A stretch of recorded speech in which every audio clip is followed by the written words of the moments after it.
संतों ने कहा है 84 के चक्र से बचना तभी संभव है जब आत्मा परमात्मा में लीन हो जाए।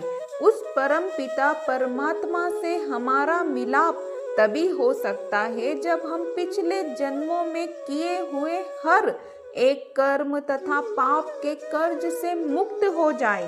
हर नए जन्म में हम पिछले कर्मों का बोझ लेकर आते हैं।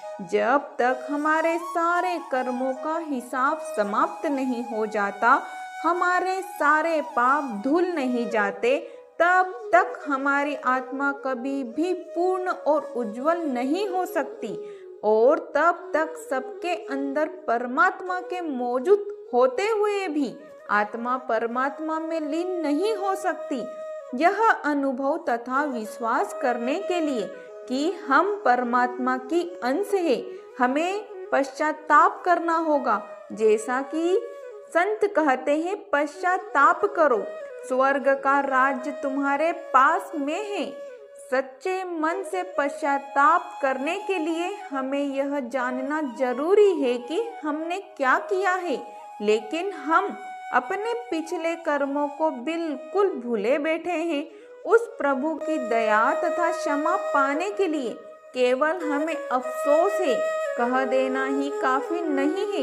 हम उस मालिक की पूजा और भक्ति करके ही पश्चाताप कर सकते हैं और चेतन धारा या शब्द की पूजा, आंतरिक धुन और प्रकाश की आराधना ही मालिक की पूजा है।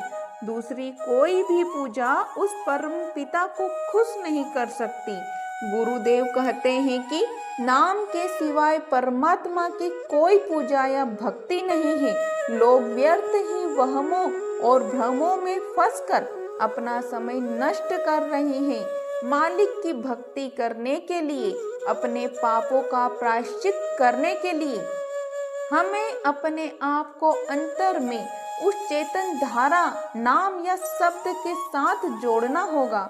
यह शब्द धुन हम सबके अंदर में निरंतर गुज रही है, लेकिन हम सतगुरु के आदेश के अनुसार रूहानी अभ्यास करके ही इसके साथ जुड़ सकते हैं।